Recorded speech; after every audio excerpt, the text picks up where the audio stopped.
ഈ ഒരു ഗിർ എഫക്റ്റ് ഒക്കെ ഉണ്ടാവും വിചാരിച്ചാണ് സിനിമ കാണാൻ പോയത്. പക്ഷെ സത്യം പറയാലോ, ഒരു ആ ഒരു എഫക്റ്റ് സിനിമയ്ക്ക് ഉണ്ടായുള്ളൂ. സോ നമുക്ക് നേരെ റിവ്യൂയിലേക്ക് കിടക്കാം. This is me G J, welcome to G J verse. ഇന്ന് നമ്മൾ ചെയ്യാൻ പോകുന്ന ഗിർ സിനിമയുടെ റിവ്യൂ ആണ്. ജയ് കെയുടെ ഡയറക്ഷനിൽ കുഞ്ചാക്കോ ബോബനും നമ്മുടെ സുരാജ് ചേർന്ന് അഭിനയിച്ച സിനിമയാണ് ഗിർ. സോ നമ്മളതിന്റെ ട്രെയിലർ ഫസ്റ്റ് ഞാൻ പറയാം, ഇതിന്റെ ടീസറും പോസ്റ്ററും ആ ഒരു സമയത്ത് ഞാൻ ഈ സിനിമ ഭയങ്കരമായിട്ട് പ്രതീക്ഷിച്ചിരുന്നു. കാരണം ഇത് തിരുവനന്തപുരത്ത് നടന്നൊരു കഥയാണ്, അതിനെ ബേസ് ചെയ്തിട്ടുള്ളൊരു കഥയാണ്. സോ അന്ന് അവിടെ ഒരാൾ ചാടുകയും രക്ഷപ്പെടുകയും അങ്ങനത്തെ കുറേ സംഭവങ്ങളൊക്കെ ഉണ്ടായിട്ടുണ്ട്, ശരിക്കും നടന്നതാണ്. സോ അത്തരത്തിൽ നടന്നൊരു സംഭവത്തെ ആസ്പദമാക്കി വരുന്ന ഒരു സിനിമ. അപ്പം എൻ്റെ മനസ്സിലേക്ക് ആദ്യം വന്നത്, നമ്മൾ എത്ര കമ്പയർ ചെയ്യണമെന്ന് പറഞ്ഞാൽ നമ്മുടെ മനസ്സിലൊരു ഇത് വരുന്നത് മഞ്ഞുമൽ ബോയ്സ് ആണ്. മഞ്ഞുമൽ ബോയ്സ് ഒരു നടന്ന സംഭവത്തെ പറ്റി, എന്താണ് നടന്നതെന്ന് എല്ലാവർക്കും അറിയാവുന്ന ഒരു സംഭവത്തെ പറ്റി വന്നൊരു സിനിമയാണ്. അത് ക്ലച്ച് പിടിക്കുകയും ചെയ്തു. അപ്പോൾ ആ ഒരു പ്രതീക്ഷയോടെയാണ് ഞാൻ ആ ടീച്ചർ കണ്ടപ്പോൾ എനിക്ക് ഭയങ്കരമായിട്ട് ഇഷ്ടപ്പെട്ടു. സിംഹം നന്നായിട്ടുണ്ട്, പിന്നെ കുഞ്ചാക്കോ ബോബൻ, സുരാജ്, ചെറിയൊരു ഹ്യൂമർ. അപ്പോൾ നമ്മൾ അങ്ങനെ ഒരു സബ്ജക്റ്റാണ് വെച്ചു. ട്രെയിലർ കണ്ടപ്പോഴത്തേക്ക് ഈ പ്രതീക്ഷ ചെറുതായിട്ടൊന്ന് ഡൗൺ ആയി. കാരണം കുറച്ച് ചളികൾ ഉണ്ടോ എന്നൊക്കെ ഒന്ന് സംശയം വന്നു. എനിവേസ് അങ്ങനെ പ്രതീക്ഷയോടെയാണ് ഇന്ന് വനിതാ തിയേറ്ററിൽ മറ്റേ സ്ക്രീൻ 3-ലാണ് പോയത്. ഓക്കെ, സോ അവിടെ ചെന്നപ്പോഴെന്ന് പറഞ്ഞു കഴിഞ്ഞാൽ 10 മണിക്കാണ് ഷോ എന്നാണ് പറഞ്ഞത്. അപ്പോൾ ഞാൻ 10 മണിക്ക് ചെന്ന് അവിടെ ഇങ്ങനെ വെയിറ്റ് ചെയ്ത് നിൽക്കുകയാണ്. 10 മണിയായി, 11 മണിയായി, ഷോ തുടങ്ങുന്നില്ല. എന്താ പറ്റിയ ലൈസൻസിങ് എന്തോ ഇഷ്യൂ എന്ന് പറഞ്ഞിട്ട് അങ്ങനെ ഡിലേ ചെയ്തു. അപ്പോൾ അങ്ങനെ അത്രയും നേരം അവിടെ ഡിലേ ചെയ്ത് കുറേ കഴിഞ്ഞൊരു 11 മണിയൊക്കെ ആയപ്പോഴാണ് നമ്മുടെ സിനിമ സ്റ്റാർട്ട് ചെയ്തത്. അതുകൊണ്ട് തന്നെ സിനിമയ്ക്ക് ഇൻ്റർവെല്ലും ഇല്ലായിരുന്നു. സിനിമ വളരെ എന്താ പറയുക, ഒറ്റ സ്ട്രെച്ചിൽ അവരടിച്ചിട്ട് തീർത്തു. സോ എനിവേസ് ഞാൻ സിനിമയിലേക്ക് കിടക്കാം. സോ അത്രയും നേരം നമ്മൾ തളർന്ന് നിന്നിട്ട് സിനിമ തിയേറ്ററിലേക്ക് കയറിയപ്പോൾ ഒരു എന്താ പറയുക, ഒരു തണുപ്പും കുളിർമയും അങ്ങനെ നല്ലൊരു മൂഡിലേക്ക് സിനിമ കയറിയിരുന്നു. സിനിമയുടെ പാറ്റേൺ എന്ന് പറഞ്ഞാൽ നോൺ ലീനിയർ ആണ്. ഓക്കെ, കറക്റ്റ് നടക്കുന്ന സംഭവങ്ങൾ അങ്ങനെ പൊയ്ക്കൊണ്ടിരിക്കുകയല്ല. സംഭവം ഇപ്പോഴത്തെ കാണിക്കും, പഴയ കാലം കാണിക്കും, അങ്ങനെ പോവാണ്. ബേസിക് പ്ലോട്ട് എന്ന് പറഞ്ഞു കഴിഞ്ഞാൽ ഒരു പ്രണയ നൈരാശ്യമുള്ള, അല്ലെങ്കിൽ എന്താണ്, ഒരു ആത്മഹത്യാ പ്രവണതയുള്ളൊരു വ്യക്തി പ്രണയ നൈരാശ്യം മൂത്തിട്ട് ആത്മഹത്യ ചെയ്യാനുള്ള ചിന്തകൾ അങ്ങനെയൊക്കെ വരുമ്പോഴത്തേക്ക് നമ്മുടെ സൂവിൽ സിംഹക്കൂട്ടിലേക്ക് എടുത്ത് ചാടുന്നു. അപ്പോൾ അതിനെ തുടർന്ന് അവിടെ രക്ഷിക്കാനായിട്ട് ഉള്ള തത്രപ്പാടുകളും കാര്യങ്ങളൊക്കെയാണ്.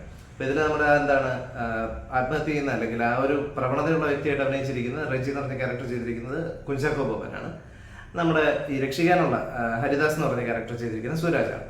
സോ സുരാജിന്റെ ഫാമിലി ബാക്ക്ഗ്രൗണ്ട് കാണിക്കും, ഫാമിലിയിലെ കുറച്ച് കാര്യങ്ങൾ, ഇഷ്യൂസ് ഒക്കെ ഉണ്ട്. പിന്നെ അതിന് ഭാര്യയായിട്ട് ചെയ്തിരിക്കുന്നവർ നന്നായിട്ട് ചെയ്തിട്ടുണ്ട്.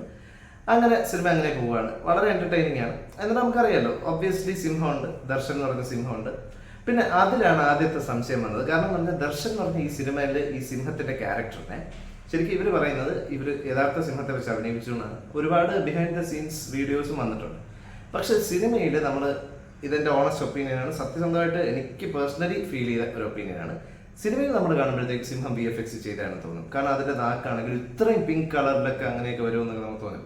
ഭയങ്കര VFX ആയിട്ട് ഫീൽ ചെയ്യുന്നുണ്ട് പല സ്ഥലങ്ങളിലും. VFX വെച്ച് എൻഹാൻസ് ചെയ്തതായിരിക്കാം ചിലപ്പോൾ ഒരുപക്ഷെ. സോ എന്തായാലും സിംഹത്തിന് അങ്ങനെ ഒരു VFX ആണെന്ന് ഫീൽ ചെയ്യും നമുക്ക്. പക്ഷെ അത് നന്നായിട്ട് VFX ആണെങ്കിലും അത് റിയൽ ആണെങ്കിലും അത് നന്നായിട്ട് ചെയ്തിട്ടുണ്ട്. സിംഹവും ഇവരും തമ്മിലുള്ള സീൻസ് ഒക്കെ കൊള്ളാം. ഇടയ്ക്കിടയ്ക്ക് വരുന്ന കുറേ സ്ലാപ്സ്റ്റിക് ഹ്യൂമേഴ്സ് ഉണ്ട്. മറ്റേ ഈ മറിഞ്ഞടിച്ച് വീഴുക, ഏണിന്ന് വീഴുക, അതിന് കുറേ ഭയങ്കര രസമായിട്ട് ചെയ്തിട്ടുണ്ട്. പിന്നെ സുരാജിന്റെ ഒരു കിറങ്ങിയിട്ടുള്ള ഒരു ആക്ടിങ് ഇതിനകത്ത് വരുന്നുണ്ട്. ഭയങ്കര രസമാണ്. അത് എപ്പോഴത്തെ സിറ്റുവേഷൻ എന്നൊന്നും ഞാൻ പറയുന്നില്ല, പക്ഷെ ഭയങ്കര രസമാണ്. സത്യം പറഞ്ഞാൽ എനിക്ക് ഈ സിനിമ കണ്ടപ്പോൾ കുറച്ചധികം വർഷങ്ങൾക്ക് മുമ്പ് നമ്മുടെ ഒരു ക്രോക്കഡൈൽ ലവ് സ്റ്റോറി എന്നൊരു സിനിമ വന്നിട്ടുണ്ട്. ഒരു ഐലൻഡിലെ ഒരു ക്രോക്കഡൈലിൽ 2 കപ്പിള് പെട്ടുപോകുന്നത്, കലാമണി രക്ഷിക്കാൻ പോകുന്നത്, അങ്ങനെയൊക്കെ ഭയങ്കര തമാശ സിനിമയാണ്. തമാശയല്ല, ചളിയാണ്. സോ ആ ഒരു സിനിമയുടെ ഒരു പാറ്റേൺ പോലെ തന്നെ ഫീൽ ചെയ്തു. അതേ ഒരു രീതിയിൽ തന്നെ ഇതിനകത്ത് ഒരു ഷൂട്ടറായിട്ട് അല്ലെങ്കിൽ ഒരു വേട്ടക്കാരനായിട്ട് വരുന്നുണ്ട്, അലൻസിയർ വരുന്നുണ്ട്. സോ അങ്ങനെ സിനിമ അങ്ങനെ പോവുകയാണ്, വളരെ രസമായിട്ട് പോകുന്നു. പിന്നീട് അങ്ങോട്ട് ഇതിനകത്ത് എടുത്തു പറയേണ്ട ഒരു പെർഫോമൻസ്, ശോഭി തിലകൻ പല സിറ്റുവേഷനിലും അല്ലെങ്കിൽ പല സീനുകളിലും ശരിക്കും തിലകനെ എന്താ പറയുക, നമ്മൾ ഓർമ്മപ്പെടുത്തുന്നുണ്ട്. കാരണം എന്താ പറഞ്ഞാൽ കാറിലൊക്കെ കയറുമ്പോൾ വണ്ടി എടുക്കടാ എന്നൊക്കെ പറയുന്ന ആ ഒരു രീതി ഉണ്ടല്ലോ, അതൊക്കെ പറയുന്ന കേൾക്കുമ്പോൾ തന്നെ നമുക്ക് ശരിക്കും തിലകനാണെന്നുള്ളൊരു ഫീൽ വരുന്നുണ്ട്. അവർ ആ മേക്കപ്പ് കൊണ്ടും എല്ലാം ഒരു ഗോഡ് ഫാദറിന്റെ ടച്ചുള്ളൊരു BGM ഒക്കെയാണ്. അപ്പോൾ മൊത്തത്തിൽ അത് എനിക്ക് ഭയങ്കരമായിട്ടൊരു തിലകനെ കണ്ട പോലെ ഒരു ഫീൽ കിട്ടിയിട്ടുണ്ട്. സോ അത് ഭയങ്കര ഒരു പ്ലസ് ആയിട്ടുണ്ട്. പിന്നെ സുരാജിലെ ഹ്യൂമർ അതൊന്ന് വെളിയിലേക്ക് കൊണ്ടുവരാനായിട്ട് ഈ സിനിമയ്ക്ക് പറ്റിയിട്ടുണ്ട്. പിന്നെ കുഞ്ചാക്കോ ബോബൻ ആസ് ഓൾവേസ് നന്നായിട്ട് അഭിനയിച്ചിട്ടുണ്ട്, നല്ല പെർഫോമൻസ് ആണ്. ഡ്രങ്ക് കാർഡായിട്ടൊക്കെ കാണിക്കുന്നത് നന്നായിട്ട് ചെയ്തിട്ടുണ്ട്. മൊത്തത്തിൽ സിനിമ ഞാൻ പറഞ്ഞില്ല, ഒരു ആവറേജ് എക്സ്പീരിയൻസ് ആണ് എനിക്ക് കിട്ടിയത്. പേഴ്സണലി ഫീൽ ചെയ്തത് ഒരു ആവറേജ് എക്സ്പീരിയൻസ് ആണ്.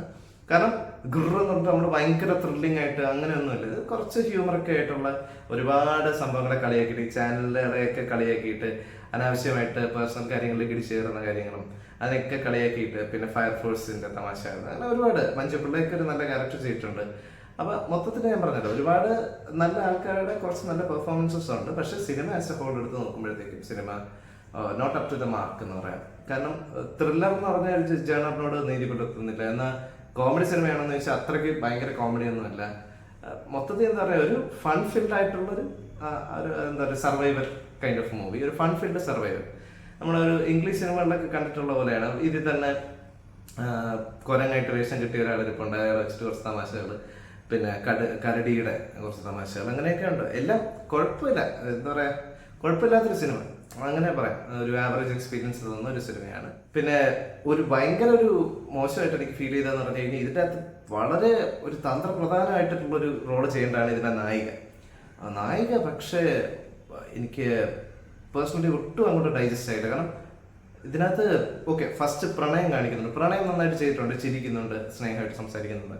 പക്ഷെ ഇതിൻ്റെ അകത്ത് സ്വന്തം കാമുകൻ ഇങ്ങനെ ഇതിനകത്ത് പെട്ട് കിടക്കുകയാണ്. അപ്പം വരുന്ന ടെൻഷൻ എന്ന് പറഞ്ഞാൽ ഇങ്ങനെയാണ്, വാ വേഗം പോ എന്ന് പറഞ്ഞിട്ട് ആ ഒരു രീതിയിൽ വരണതിന് പകരം ആ കുട്ടി ചെയ്യുന്നത് വാ വേഗം പോ സ്കൂട്ടർ ഓടിച്ച്. അപ്പോൾ നമുക്ക് ഒട്ടും ഒരു ഉദ്വേഗജനകമല്ല. ഇന്റർവെൽ പഞ്ച് വരുന്ന അവിടെയാണ്, പക്ഷെ ഇന്റർവെൽ ഇല്ലായിരുന്നു, അവിടെ വെച്ച് കട്ട് ചെയ്തിട്ട് പിന്നെ ഒന്നേന്ന് പെട്ടെന്ന് തന്നെ ഇട്ടു. എനിവേസ് ആ ഇന്റർവെൽ പഞ്ച് നമുക്ക് കിട്ടിയില്ല. കാരണം അവരുടെ മുഖത്തൊരു ടെൻഷൻ ഫീൽ ചെയ്താലേ നമുക്ക് ആ ടെൻഷൻ ഫീൽ ചെയ്യുള്ളൂ, അല്ലെങ്കിൽ മ്യൂസിക് കൊണ്ട് റിലേറ്റ് ചെയ്യണം. ഇത് രണ്ട് രീതിയിലും സക്സസ് ആയിട്ടില്ല. സോ ആ ഒരു കാര്യം, നായിക എന്നുള്ള എലമെന്റ് എനിക്ക് ഭയങ്കര ഒരു നെഗറ്റീവായിട്ട് തോന്നി. അത് സിനിമയെ ഒന്ന് പുറകോട്ട് വലിക്കുന്നുണ്ട്. പിന്നെ എനിക്ക് നെഗറ്റീവായിട്ട് തോന്നിയത് ഇതിൻ്റെ അകത്ത് മ്യൂസിക്കിൽ 2-3 സ്ഥലത്തിടണം. ഒരെണ്ണം ലാസ്റ്റ് ഒരു ഫൈറ്റ് പോലത്തെ ഒരു സീനുണ്ട്, ഒരു ഫൈറ്റ് സീൻ പോലത്തെ ഒരു സീനുണ്ട്.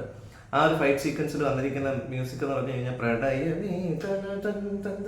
പഴയ നാടകത്തിൻ്റെ ഒക്കെ ഒരു ട്യൂൺ പോലെയാണ്. നമുക്ക് അതൊരു ഒട്ടും ഒരു ഡൈജസ്റ്റ് ആവുന്നില്ല അത്തരം മ്യൂസിക്. എനിക്കറിയില്ല എങ്ങനെയാണ്. ചിലപ്പോൾ മേ ബി മറ്റേ നമ്മുടെ ഗുരുവായൂരമ്മയുടെ നടയിലൊരു ഒരു രസമുണ്ടല്ലോ, കൃഷ്ണ കൃഷ്ണ, അത് വെച്ചിട്ടൊരു ഫൈറ്റ് ഉണ്ട്. ആ ഒരു ടൈപ്പിലോട്ട് പിടിച്ചാണോ എന്നറിയില്ല, പക്ഷെ എന്തായാലും അത് വർക്കൗട്ട് ആയിട്ടില്ല. പിന്നെ ഏറ്റവും ലാസ്റ്റ് ഒരു പാട്ട് വന്നിട്ടുണ്ട്, ഷൂപ്പറാന്നുള്ളത്. എനിക്കറിയില്ല എന്താണ് അതുകൊണ്ട് ഉദ്ദേശിച്ചത്. മേ ബി ഒരു ടൈറ്റിൽ സോങ് പോലെ, അല്ലെങ്കിൽ എന്താ പറയുക ക്രെഡിറ്റ് സോങ് പോലെ, ചുമ്മാ ട്രെൻഡിങ് ആക്കാൻ വേണ്ടി ഷൂപ്പറാന്ന് പറഞ്ഞിട്ട് ട്രെൻഡ് ആണെന്ന് വിചാരിച്ചായിരിക്കും. ബട്ട് എനിക്ക് പേഴ്സണലി വളരെ എന്താ പറയുക ഒരു ആവറേജ് എക്സ്പീരിയൻസ് തന്നൊരു സിനിമയാണ്. സോ നിങ്ങൾ ഈ സിനിമ കണ്ടവരാണെങ്കിൽ ഇതിൻ്റെ സത്യസന്ധമായിട്ടുള്ള അഭിപ്രായങ്ങൾ ഷെയർ ചെയ്യുക. GJVS എന്ന് പറഞ്ഞ എൻ്റെ ചാനലിൽ കമൻറ്റ് ചെയ്യുക. ഈ വീഡിയോയ്ക്ക് താഴെയായിട്ട് കമൻറ്റ് ചെയ്യുക. ഈ വീഡിയോ ഇഷ്ടമായെങ്കിൽ ലൈക്ക് ചെയ്യുക, ഫ്രണ്ട്സിനും ഫാമിലിക്കും എല്ലാവർക്കും ഷെയർ ചെയ്യുക. GJVS എന്ന് പറഞ്ഞ ഈ ചാനൽ ഒന്ന് സബ്സ്ക്രൈബ് ചെയ്യുക. Thank you, by.